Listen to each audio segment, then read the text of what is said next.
四半期ごとにお送りしています小松社長インタビュー、司会進行役の上甲あかりです。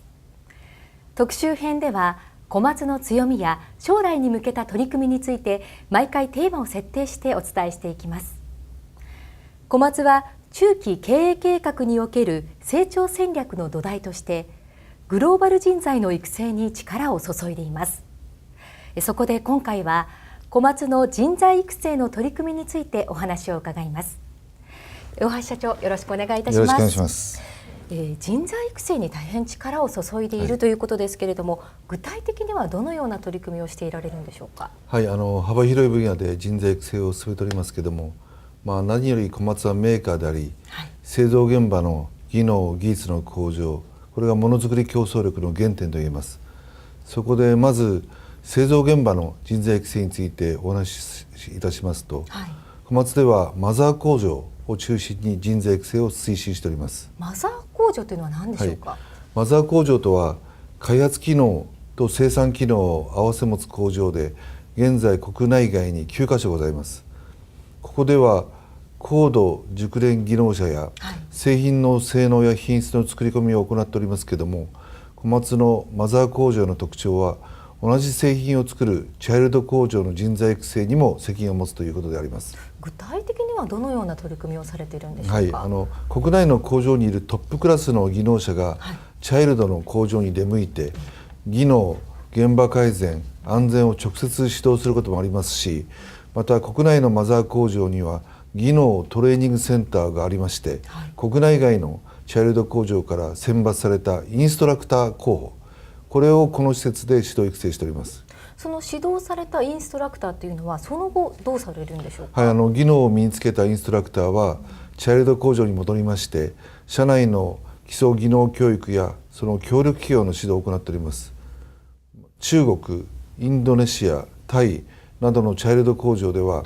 自前でトレーニングセンターをもう作りまして、インストラクターが技能を伝承するようになってまいりました。そのトレーニングセンターというのは技能者を育てていく上で要みたいなものですね。設備の充実がまず必要ですね。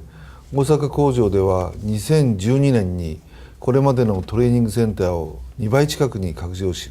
まして、また石川県の淡津工場でも今年の4月にはトレーニングセンターをリニューアルいたしました。また栃木県の小山工場でも従来のトレーニングセンターに加えまして、リマン、つまりコンポーネントの再生技能を習得するグローバルトレーニングセンターを今年のやはり4月に新設しました。大阪と淡津工場のトレーニングセンターには基礎的な安全講習を受ける安全道場も整備しまして、安全の意識や管理能力の教育も強化しております。技能を高める場所がますます充実してきているということですかね。トレーニングセンターは技能向上の成果を発揮する場所でもあり、また技能競技大会を毎年継続的に私ら開催しております。小松グループ全体の技能競技大会では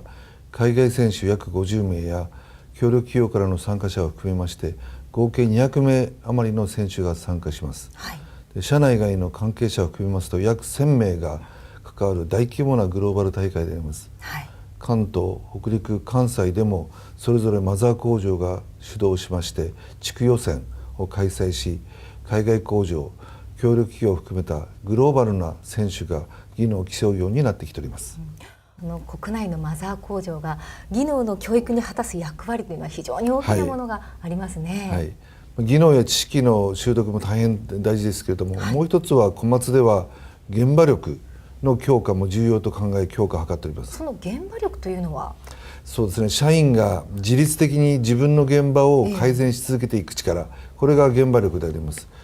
国内では、品質管理の QC 活動や TQM 活動で昔から改善活動に取り組んでおりますけども、現場力が社員の行動に根付いて小松の強みになっております。この小松の強みをグローバルに展開する活動に今取り組んでいるところであります。その現場力ですけれども、強化をしていくためにはどのようにすればいいんでしょうか。石川県の小松市にですね、小松ウェイ総合研修センターを作りまして、ここが中核になっております。最近の例で言いますと、中国の山東省において、中型の油圧ショベルを生産する子会社小松山水研機コンス KSC というところですが、2010年から経営品質管理活動を通じまして現場力の向上、つまり継続的自律的な現場改善能力の向上に取り組んでまいりました。技能の定着というとなんとなく想像がつくんですけれども、改善の定着というとなかなか難しいんじゃないかなというふうに思うんですが、いかがでしょうか。まず改善の第一歩はですね、まず問題に気づくということが大事でありますね。だから社員一人一人が問題意識を持って仕事に取り組まないと問題も見つからないし改善も始まらないということになります。したがって先ほどの小松散水では問題意識の徹底、ここからスタートし、一般社員から経営陣まで階層別に意識改革の教育を行ってまいりました。その上で大幅な需要変動に柔軟に対応できる社内の体制や製品品質の向上、あるいはお客様の顧客ニーズへの迅速な対応など具体的なテーマを決めて改善活動を実施してまいりました。その結果、具体的な成果というのはどのようなものがあったんでしょうか。社員一人一人が品質管理に取り組んで自発的に品質の向上や業務の効率化などに取り組むようになってまいりました。地道なこういう改善活動が社外にも認められまして、昨年2013年の11月に小松の海外工場で初となるデミング賞を受賞することができました。今後も社員の改善能力を向上させ、全世界の小松グループの現場力を上げていきたいと考えております。今全世界の小松グループというふうにおっしゃいましたけれども、協力企業の人材育成というのはどのようにされてるんでしょうか。協力企業の人材育成支援、これも小松の社員の教育と同様に私たちは大変重要と考えております。協力企業に対しましては、先ほど紹介しました技能面での支援だけではなく、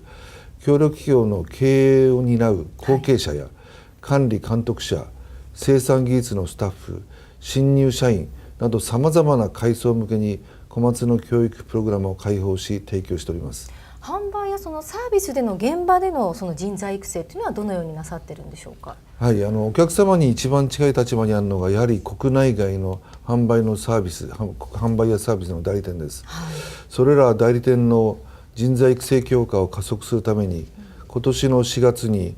代理店人材育成室を設置いたしました。代理店のサービス技術者を育成するサービストレーニングセンター、現在世界で20カ所開設しております。各地で教育を進めております。また国内では石川県の小松市と静岡県の伊豆市にトレーニングセンターを持っております。産学連携による育成もありまして、中国では山東省の大学に小松の専門コースを設置して、ここで新人サービス員の研修を行うことで大勢のメカニックを早期育成する取り組みを産学連携で行ってまいりました。世界各地それぞれ最もふさわしい方法でトレーニングを計画的に進めていきたいと考えております。それはそれぞれの地域の発展にも貢献できそうですよね。そうですね。小松は事業強化を見据えた人材育成だけではなく、社会貢献という視点での人材育成支援にも力を入れております。最近では今年の5月からアフリカのリベリアで鉱山、建設、農業分野における若者の雇用促進のために現地教育機関への重機オペレーターの指導者育成をスタートさせました。今までお話伺ってきますと、小松は事業に関わる実に幅広い人材をグローバルに育成しているということですかね。国内外の小松のグループ社員だけではなくて、代理店、それから協力企業、あるいは地域社会の方々と一緒に能力を向上できる企業風土が本物のチームワークを私らは導くと思っています。そのような人材育成の体制づくりを我々は目指しております。人材育成は将来への投資と思い、もっともっと強化していきたいと思っています。今日はどうもありがとうございました。